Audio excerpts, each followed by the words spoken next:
Hello everyone, this is Dr. Noor Taufik, consultant in sexual medicine at Madurai Andrology Center, Anna Nagar, Madurai. Today நான் சொல்ல போற topic வந்து extraction techniques of sperms. இப்போ certain conditions such as obstructive azoospermia, அதாவது செமன்ல வந்து உங்களுக்கு sperms இல்லாம இருக்குது, ஆனா டெஸ்டிஸ்ல வந்து ஸ்பெர்மோட கான்சென்ட்ரேஷன் அதாவது ப்ரொடக்ஷன் நல்லா இருந்துச்சுன்னா இந்த ஸ்பெர்ம் ரெட்ரீவல் டெக்னிக்ஸ் எல்லாம் நம்ம யூஸ் பண்ணலாம்.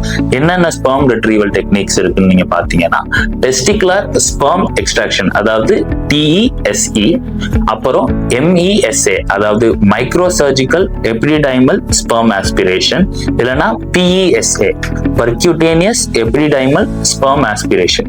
இந்த 3 டெக்னிக்ஸ் மூலமா நம்ம டைரக்டா டெஸ்டிஸ்ல இருந்தே ஸ்பெர்ம் எக்ஸ்ட்ராக்ட் பண்ணலாம். ஸோ கொஞ்சம் டீட்டெயிலா எக்ஸ்பிளைன் பண்ணா, what is testicular sperm extraction, that is TESE.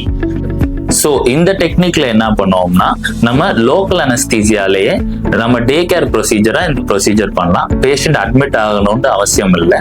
நம்ம வந்து கீரல் எதுவும் போடாம, ரத்தம் எதுவும் வராம, நீடில் அண்ட் சிரிஞ்சை வச்சு நம்ம ஒரு டெஸ்டிஸ்ல இருந்து நம்ம கொஞ்சோன்னு சதையை மட்டும் வெளியில ஆஸ்பிரேட் பண்ணி உறிஞ்சி அதாவது எடுத்துடலாம். அதை எடுத்துட்டு நம்ம மைக்ரோஸ்கோப் கீழே வச்சு பார்த்தோம்னா அந்த இதுல ஸ்பெர்ம்ஸ் இருக்கா இல்லையான்னு நம்மளுக்கு தெரிஞ்சிடும்.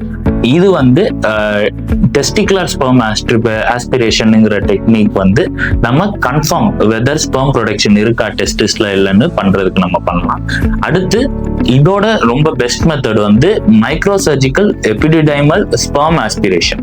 இப்போ இந்த டெஸ்டிகுலர் ஸ்பெர்ம் ஆஸ்பிரேஷன்ல நம்ம வந்து ஸ்பெர்ம் ப்ரொடக்ஷன் கன்ஃபார்ம் ஆயிடுச்சுன்னா நம்ம நெக்ஸ்ட் வந்து IVF இல்ல ICSI அதாவது இன்ட்ராசைட்டோபிளாஸ்மிக் ஸ்பெர்ம் இன்ஜெக்ஷன், அந்த மாதிரி ஆர்டிபிஷியல் ரீப்ரொடக்டிவ் டெக்னிக்ஸ் போகும்போது ஒரு சிங்கிள் ஸ்பெர்ம் இருந்தா நம்மளுக்கு போதும், நம்ம வந்து கருமுட்டையோட இணைச்சு நம்ம வந்து குழந்தை உண்டாக்க முடியும்.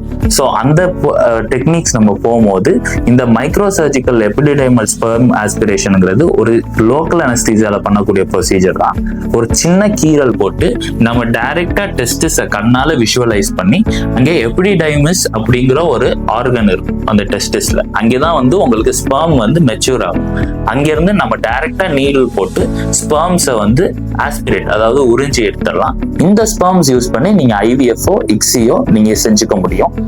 இந்த மைக்ரோ சர்ஜிக்கல் எபிடிடைமல் ஸ்பெர்ம் ஆஸ்பிரேஷன்லயே ஒன்னொரு டெக்னிக் வந்து percutaneous epididymal sperm aspiration.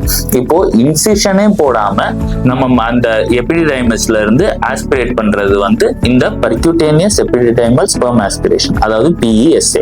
Like any other surgical procedures, you need to consult an healthcare professional to see if this treatment modality is suited for you.